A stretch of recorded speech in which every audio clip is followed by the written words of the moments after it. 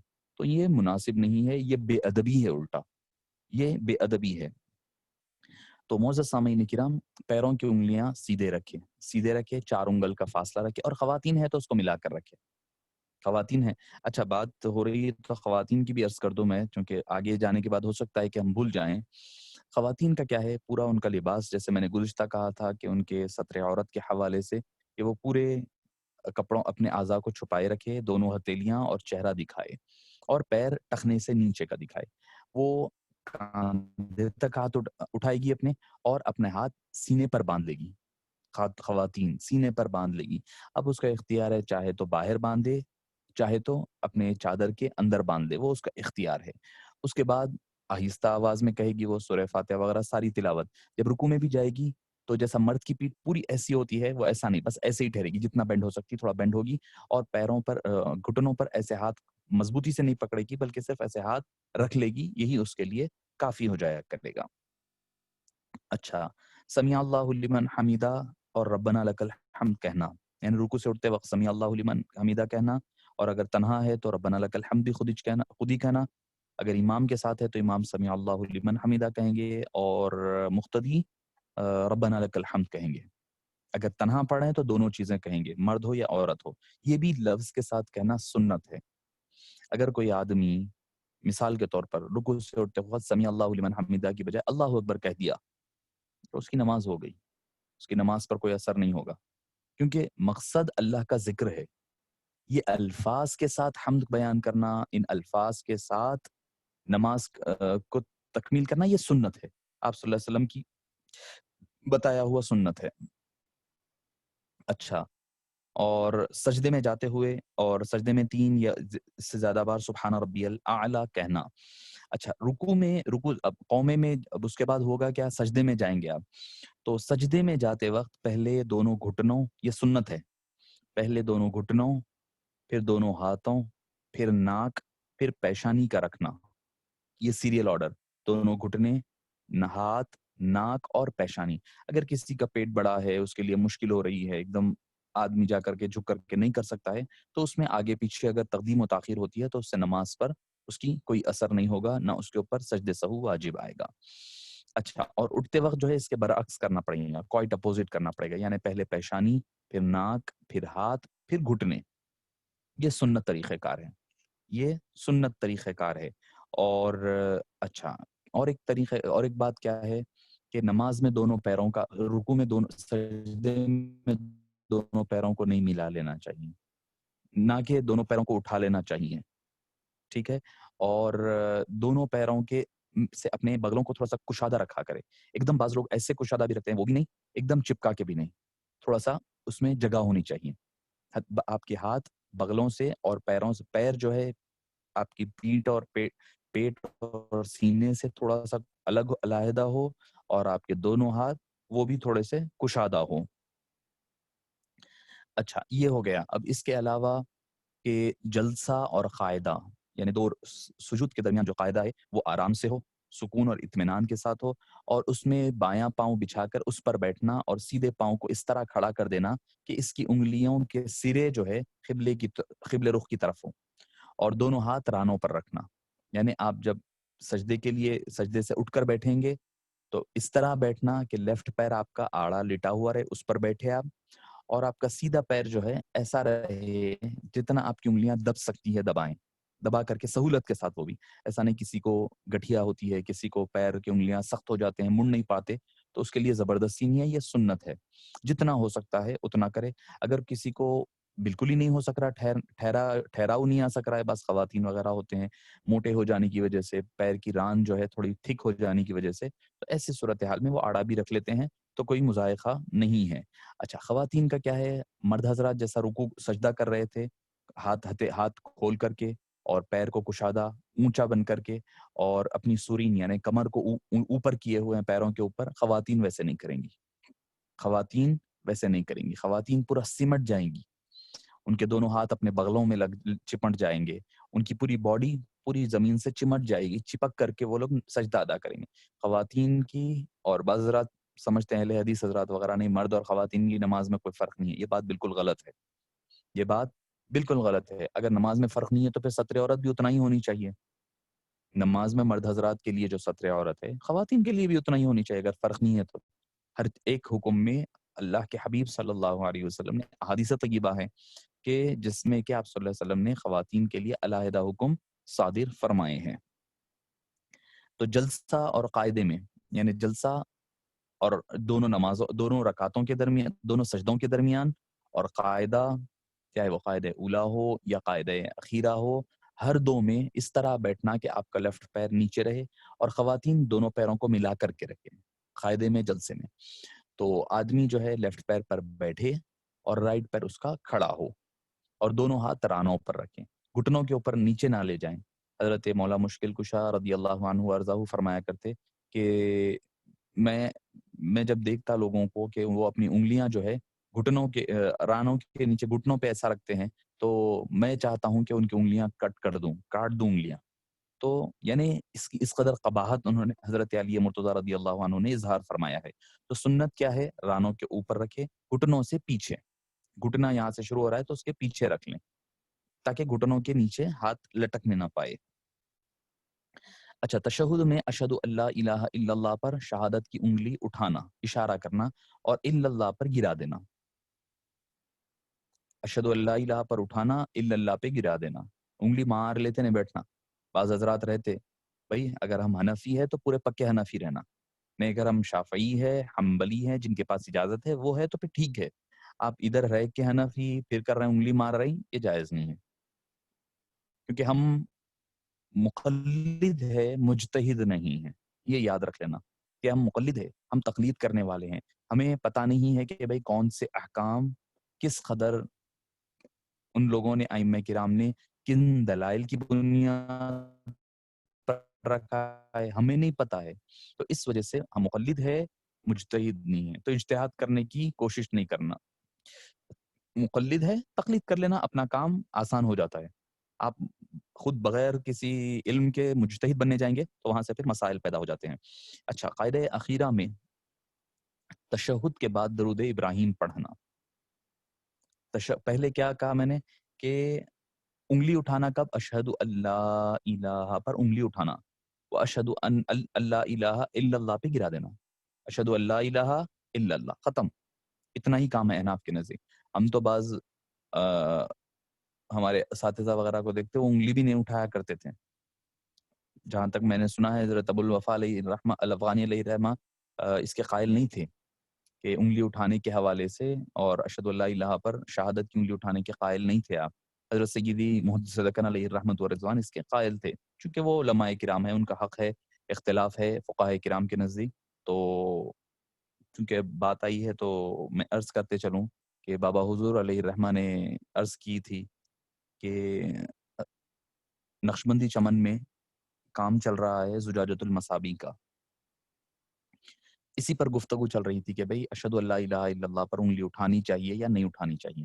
Committee بیٹھی ہوئی ہے، حضرت مولانا عبدالستار خان صاحب علیہ رحمہ ہے، بابا حضور ہے، اور منیر الدین خطیب صاحب ہے، بڑے بڑے علماء کرام تشریف فرما ہے، ترجمے کا کام چل رہا ہے زجاجۃ المصابیح کے۔ تو حضرت پیر خلیل اللہ شاہ صاحب علیہ رحمہ، حضرت ابو البرکات علیہ رحمہ کبھی کبھی آ جایا کرتے، ہمیشہ آپ تشریف نہیں لایا کرتے تھے، تو تشریف لائے تو بحث چل رہی ہے، بحث کے دوران آپ نے بس خاموشی اختیار کی، علماء کی بحثیں، یہ دلائل دے رہے ہیں، یہ کہہ رہے ہیں اٹھانی چاہیے یہ نہیں۔ اس دوران پیر خلیل اللہ شاہ صاحب علیہ رحمہ نے بیٹھے بیٹھے نظر اٹھائی اور سارے علماء کرام کو دیکھا، دیکھ کر لیفٹ سائڈ پر قبلہ رخ بیٹھے ہوئے تھے آپ، لیفٹ سائڈ پر نظر ٹکٹکی باندھ کر دیکھی، دیکھ کر فرمائے کہ آقا نامدار صلی اللہ علیہ وسلم، حضور اکرم صلی اللہ علیہ وسلم فرما رہے ہیں کہ انگلی اٹھانی چاہیے۔ والد گرامی علیہ رحمہ فرماتے کہ ساری مجلس پر سکتہ طاری ہو گیا، ساری مجلس پر سکتہ طاری ہو گیا، ایسا جیسا کہ کسی کو سانپ سونگھ گیا ہے، کہ آپ کا کہنا ہی کافی تھا، مگر اوپر سے پھر یہ کیا فرمایا، سرکار دو عالم صلی اللہ علیہ وسلم فرما رہے ہیں، تو آپ اس کا اندازہ لگائیں کیا مقام اور کیا مرتبہ تھا۔ تو بہرحال انگلی اٹھانا یہ سنت ہے. اور اس کے بعد درود ابراہیم کا پڑھنا، درود ابراہیم کا پڑھنا قاعدہ اخیرہ میں تشہد کے بعد پڑھنا یہ بھی سنت ہے. درود ابراہیم کے بعد دعا پڑھنا، دعائے معصورہ. دعائے معصورہ بولتا صرف اللہم انی ظلمت نفسی نہیں ہے، جیسے کہ میں نے گزشتہ بھی کہا ہے. دعائے معصورہ وہ دعا جو قرآن اور حدیث میں وارد ہوئی ہے، قرآن اور حدیث میں آئی ہے، وہ دعا کو معصورہ کہا جاتا ہے. تو دعائے معصورہ کا پڑھنا اور سلام کا السلام علیکم، اچھا پہلے دائیں طرف پھر بائیں طرف سلام پھیرنا، یہ بھی سنت ہے، یہ بھی سنت ہے. اور السلام علیکم ورحمۃ اللہ کے الفاظ ادا کرتے ہوئے کہنا یہ بھی سنت ہے. السلام علیکم ورحمۃ اللہ یہ الفاظ، اگر کوئی السلام علیکم بھی کہہ دیا تو اس کی نماز درست ہو گئی، ہو جائے گی نماز، مگر علیکم ورحمۃ اللہ کے اضافے کے ساتھ یہ سنتیں مکمل ہوتی ہیں، یہ نماز آدمی کی ختم ہوگی. اور اس کے بعد کیا ہے؟ دعائیں، دعا کرنا. آپ صلی اللہ علیہ وسلم نے فرمایا بذات خود کہ بھئی نماز کے بعد دعا کرنا آدمی کی دعا کی قبولیت کا وقت ہوتا ہے. آدمی کی دعا قبول ہوتی ہے نماز کے فوری بعد. جو مقبولیت کے اوقات ہیں نا، ان مقبولیت کے اوقات میں ایک وقت نماز کے بعد کا ہے. اب ہو گیا یہ کہ بھئی نماز پڑھتے نکل کے بھاگنے کی چکر میں ہے ہر کوئی دعا میں ارے شرک ہے بدعت ہے، دعا کرنا بدعت ہے. اچھا آپ صلی اللہ علیہ وسلم صحابہ کرام کو کیسے پتا چلا؟ ترمذی شریف کی حدیث پاک ہے کہ جب آپ صلی اللہ علیہ وسلم نے نماز ادا فرمائی، اس کے بعد آپ نے 3 مرتبہ اللہم انت السلام ومنک السلام تبارکت یا ذی الجلال والاکرام یہ پڑھا بول کر ترمذی شریف کی حدیث میں ہے. اب آپ صلی اللہ علیہ وسلم اگر خاموش پڑھے ہیں تو صحابہ کو کیسے پتا چلا کہ آپ صلی اللہ علیہ وسلم نے پڑھا ہے؟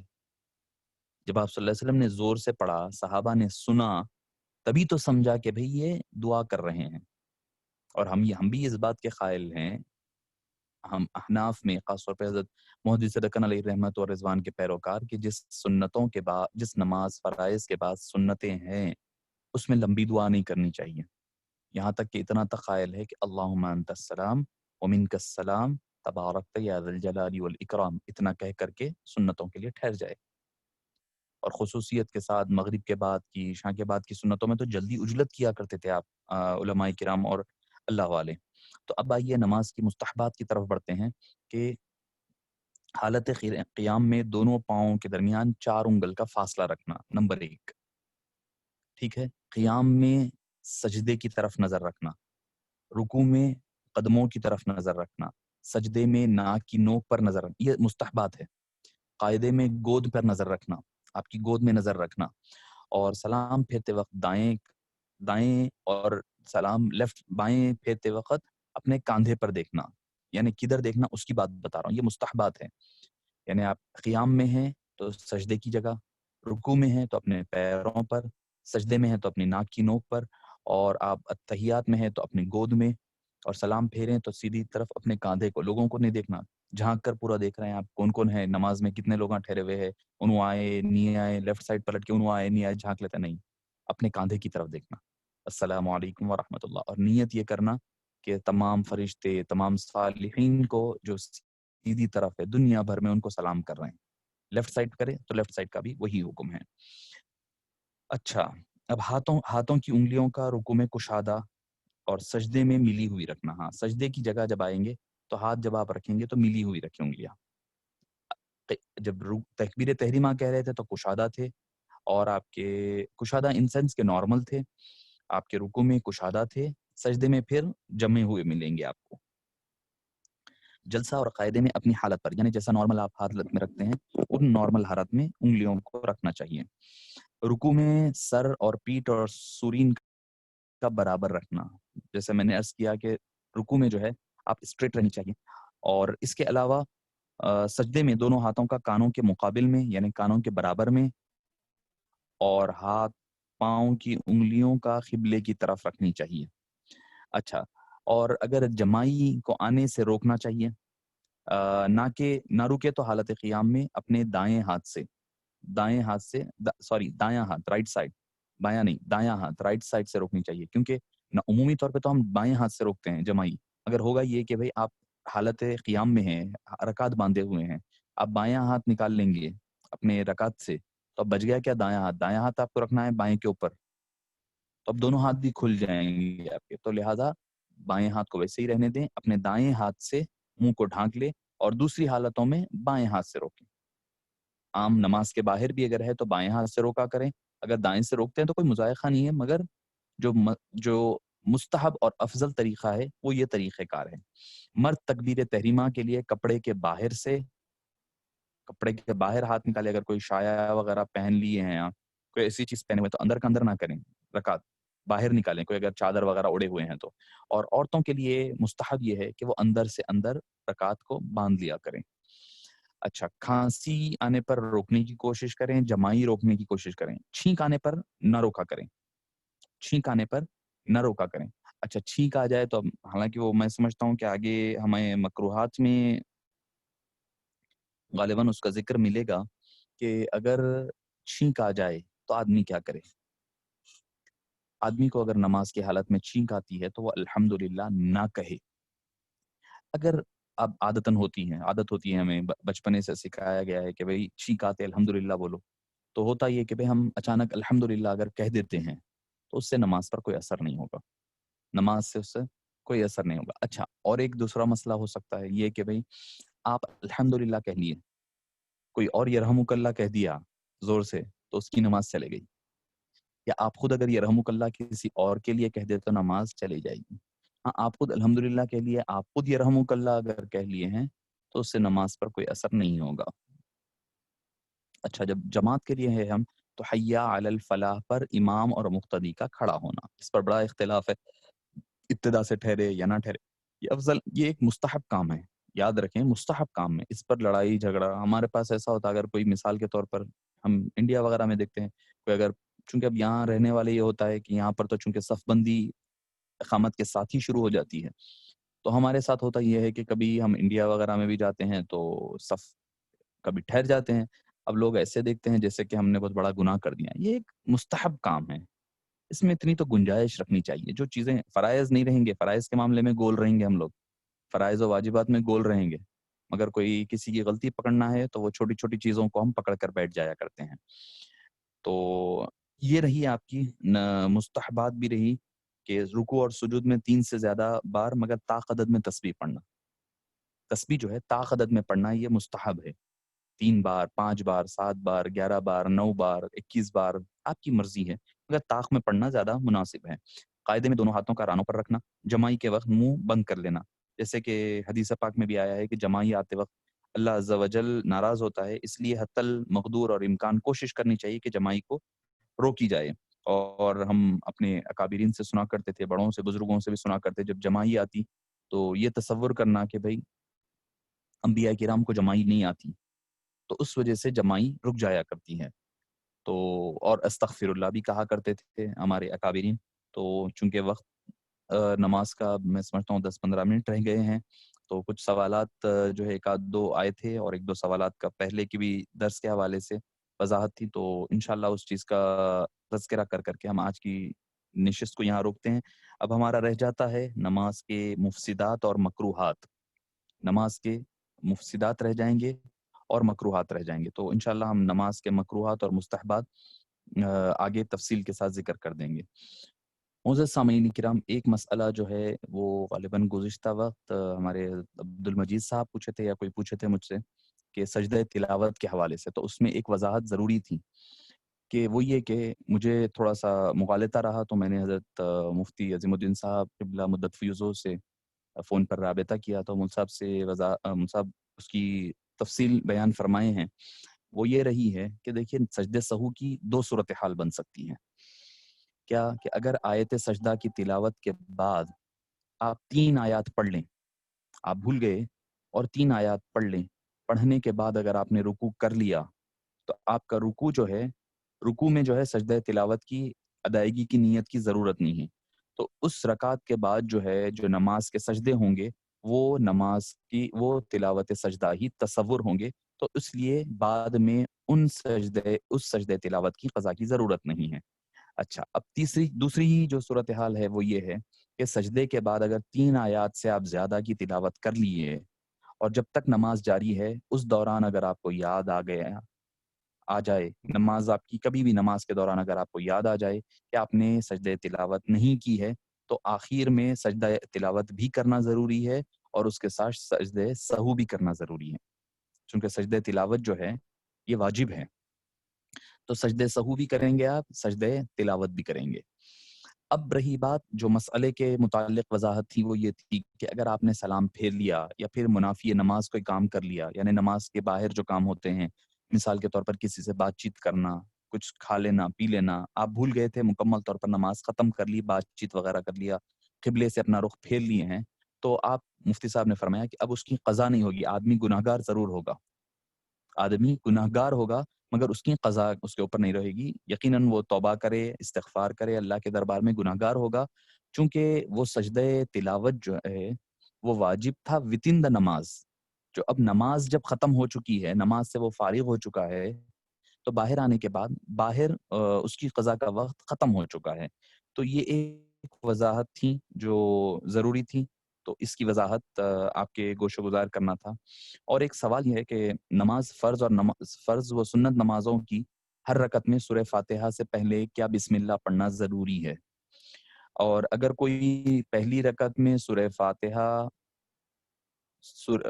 اعوذ باللہ اور بسم اللہ، اور بقیہ رکعتوں میں صرف بسم اللہ نہ پڑھے تو کیا ہوگا؟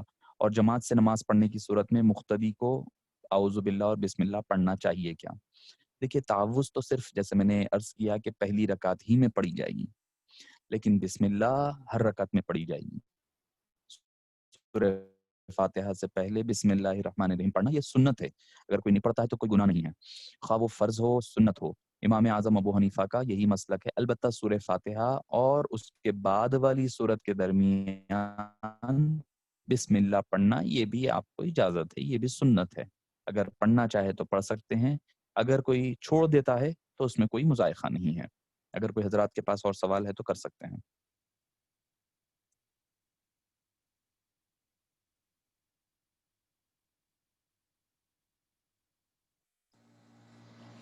مولانا یہ دعائے معصورہ کے حوالے سے جو آپ نے عرض کیا تھا کہ قرآن کی کوئی دعا کرنا اس میں، تو دعائے معصورہ کے بعد بھی قرآن کی دعا کرنا ہے یا بغیر دعائے معصورہ کے کوئی قرآنی دعا کرنا ہے؟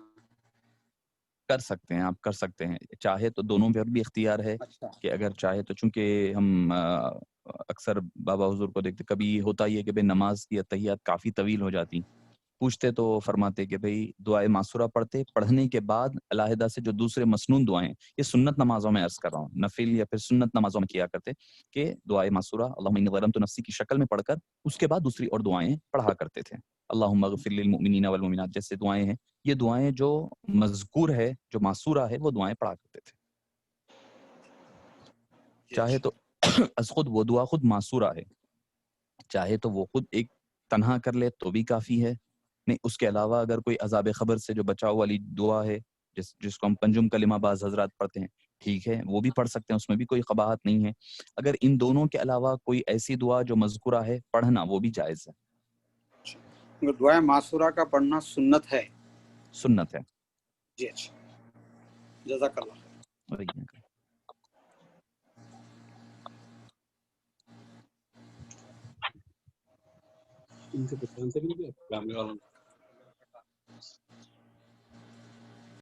السلام علیکم۔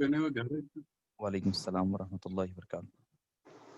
ابھی جو سجدہ تلاوت کی بات کر رہے تھے آپ، 3 آیتیں سجدہ تلاوت کے بعد اگر 3 آیتیں پڑھنے کے بعد اگر یاد آ جاتا ہے جی، تو نماز سے پہلے سجدہ سہو سے پہلے بھی ایک زائد سجدہ کرنا پڑے گا، لیکن اگر 3 آیت کا موقع نہیں ہے، جیسے سورہ علق پڑھیں، اقرا بسم پڑھے آپ، اس کے بعد جی، سجدہ تلاوت کرنا تھا اور آپ رکوع میں چلے گئے جی، اور رکوع میں جا کر پوری نماز کمپلیٹ کر لیے، تو ایسی صورت میں کیا حکم ہے؟ نماز گنہگار مکمل ہوگا؟ ہو گئی، نہیں نماز مکمل ہو گئی پوری، جی جی، اگر نماز مکمل ہو گئی تو صرف استغفار اور توبہ کرنا پڑے گا، اس کی کوئی قضا نہیں ہوگی، اگر آپ کو سلام پھیرنے سے پہلے بھی یاد آ جاتا ہے تو آپ ایک اضافی سجدے کے ساتھ سجدہ سہو کر لیں گے، تو آپ کی نماز بغیر کسی گناہ کے، بغیر کوئی کمی کے مکمل ہو جائے گی۔ اگر آپ استغفار اگر مکمل نماز ہو جاتی ہے، نماز کے دوران یاد نہیں آیا آپ کا، نماز پوری مکمل کر لیا،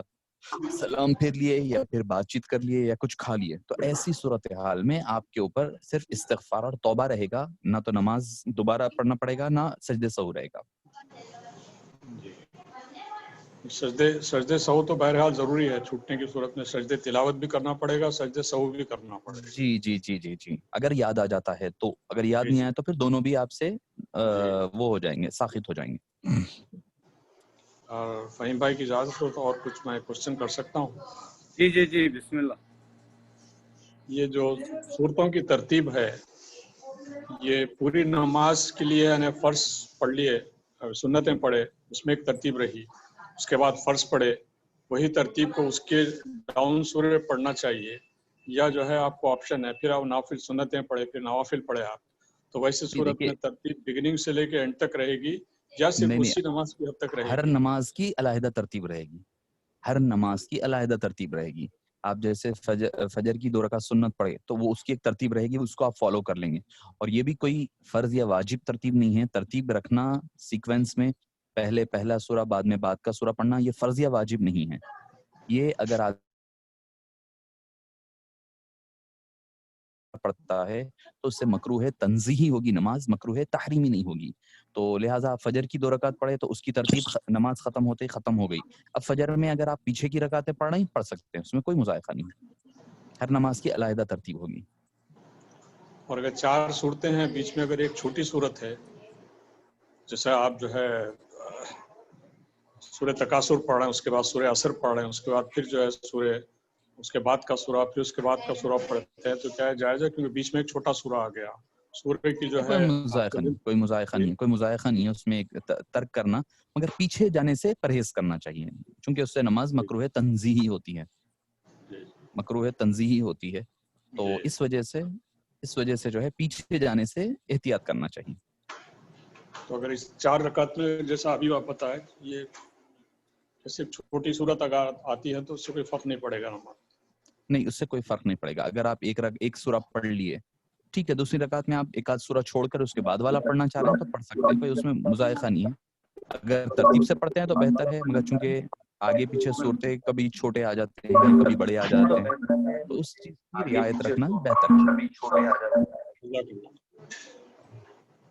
ایک سوال یہ ہے کہ بھائی، اچھا نہیں، میرے پاس کبھی ایک سوال آیا ہے کہ کیا نعرہ حیدری کہنا غلط ہے؟ دیکھیے، چونکہ یہ مسئلہ ایسا ہے کہ شاید ہو سکتا ہے کہ یہ مسئلے کی وجہ سے ہی آج ہم اہل سنت والجماعت ایک کیا کہنا چاہیے، توڑ کی اور بس ٹکراؤ کی صورتحال میں ٹھہرے ہوئے ہیں. یاد رکھیں کہ بھائی نعرہ حیدری از خود اگر کوئی لگاتا ہے تو کوئی اس میں گناہ نہیں ہے، کوئی غلط بات نہیں ہے. ہم تو اپنے نعرہ غوث لگاتے ہیں، نعرہ خواجہ لگاتے ہیں، اپنے علماء کرام جو خطاب کرتے ہیں ان کے نام کے نعرے لگاتے ہیں. تو جب وہ جائز ہے تو نعرہ حیدری لگانے میں کوئی مذائقہ نہیں ہے. اچھا، اگر کوئی اب یہ ہے کہ بھائی کوئی اگر دوسرے طبقے والے جو ہے شیعہ حضرات لگاتے ہیں، یا پھر جو سوال تفصیل ہے میں نہیں پڑھ رہا ہوں تفصیل، اب چونکہ وقت بھی کم ہے ہمارے پاس، اور وہ یہ ایک ایسا مسئلہ ہے، موضوع ہے، شاید ہو سکتا ہے کہ جو 1400 سال سے جو مسئلہ حل نہیں ہوا ہے تو ہماری آپ کی استطاعت نہیں ہے اور طاقت نہیں ہے کہ اس کو کچھ حل کر سکے. تو یہ ہے مسئلہ کہ اگر کوئی سبائی وغیرہ اس وقت نعرہ حیدری کا استعمال کرتے ہوئے انہوں نے خلاف اسلام کوئی کام کیا تھا تو اس وجہ سے وہ نعرے پر اثر نہیں پڑے گا. ویسا بولتے وہ لوگ قرآن بھی پڑھے تھے، شیعہ حضرات قرآن بھی پڑھتے، کیا ہم قرآن پڑھنا چھوڑ دیں گے؟ انہوں نماز پڑھتے، کیا ہم نماز پڑھنا چھوڑ دیں گے؟ وہ لوگ حج کرتے، ہم حج کرنا، کیونکہ وہ لوگ شیعہ لوگ کر رہے ہیں. تو یہ کوئی ایک بات نہیں ہے، کوئی ایک دلیل نہیں ہے. ہاں، اب بھائی دلوں کا حال اللہ جانتا ہے. اگر کوئی بغض صحابہ کے نام پر نعرہ حیدری لگا رہا ہے تو یقیناً وہ گناہ گار ہے. اب ہمیں اجازت نہیں ہے کسی کے دل میں جھانک کر دیکھنے کی. جو ظاہر میں نظر آ رہا ہے ہمیں ظاہر پہ رہنا ہے. کسی کے سوال کا جواب ہم سے ہونے والا نہیں ہے. ہاں، اہل سنت والجماعت یہ ہے کہ وہ کل صحابہ کو لائق تعظیم، لائق تکریم، ہر ایک صحابی، ادنا درجے کا صحابی بھی ہمارے لیے سروں کا تاج ہے، مینار نور ہے، ہدایت کا سر چشمہ ہے. کسی ایک کی بھی بے ادبی کرنا، کسی کو گالی گلوچ کرنا یا ان کے ساتھ غلط الفاظ کا استعمال کرنا اہل سنت والجماعت میں جائز نہیں ہے. ہاں، جو صحابہ قرآن میں جن کا ذکر وضاحت کے ساتھ، صراحت کے ساتھ ذکر آیا ہے ان کا کفر کرنا, ان کا صحابیت کا انکار کرنا, یہ کفر ہے, آدمی کافر ہو جائے گا. اب جن کا ذکر نہیں آیا ہے قرآن کریم میں, ان کے تعلق سے اگر کوئی بے ادبی کرتا ہے تو وہ آدمی گناہگار ہے, فاسق اور فاجر ہے, مگر وہ کافر نہیں ہوگا. یہ عقیدے کی بات ہے بھائی. آپ محبت میں اور بات ہے الگ ہونا, مگر چونکہ بات یہ فقہ کی ہو رہی ہے تو لہذا فقہ کے حوالے سے ہی بات کہہ رہا ہوں میں. یہ عقیدے کی بات ہے ہمارے آپ کے. تو اگر کوئی صحابہ جن کا ذکر, جیسے بی بی عائشہ کا ذکر ہے, حضرت زید کا ہے, حضرت ابوبکر صدیق کا صراحت کے ساتھ ذکر ہمیں ملتا ہے, تو ان کے بارے میں صحابیت کا انکار کرنا یا ان کے حوالے سے کوئی بات کہنا, یہ کفر ہے. اگر کوئی دوسرے صحابہ جن کا ذکر صراحتاً یا اشارتاً قرآن میں نہیں ہے, صراحتاً نہیں ہے, ان کا ساتھ ان کے معاملے میں کوئی غلط بات کہنا, یہ اہل سنت والجماعت کا اصول نہیں ہے. یہ اہل سنت والجماعت کا آدمی نہیں کہلایا جائے گا, یہ رافضیت یا شیعت والا مانا جائے گا. مگر یہ ہے اہل سنت والجماعت کے حوالے میں کیا ہے کہ ہم صحابہ کرام کو بھی مانتے ہیں, اہل بیت اطہار کو بھی مانتے ہیں, اہل بیت اطہار کو بھی مانتے ہیں. اہل بیت دونوں کا دامن تھام کر کے چلنا ہمارے لیے دنیا اور آخرت میں نجات کا باعث ہے.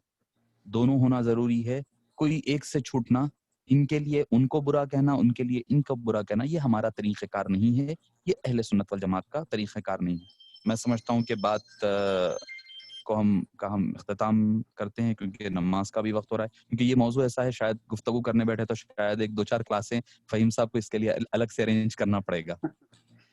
اس ضمن میں ایک اجازت آپ سے بھی لینا تھا, چونکہ نماز مغرب کا وقت کم ہوتے جا رہا ہے اور عصر کا وقت جو ہے نا 4:30 بجے ہمارا جی حنفی مسلک کے حساب سے 4:30, اور آئندہ کلاس تک تو اس سے بھی پہلے ہو جائے گا. تو اور کیوں پہلے نہ ہو جائے گا, آئندہ مناسب.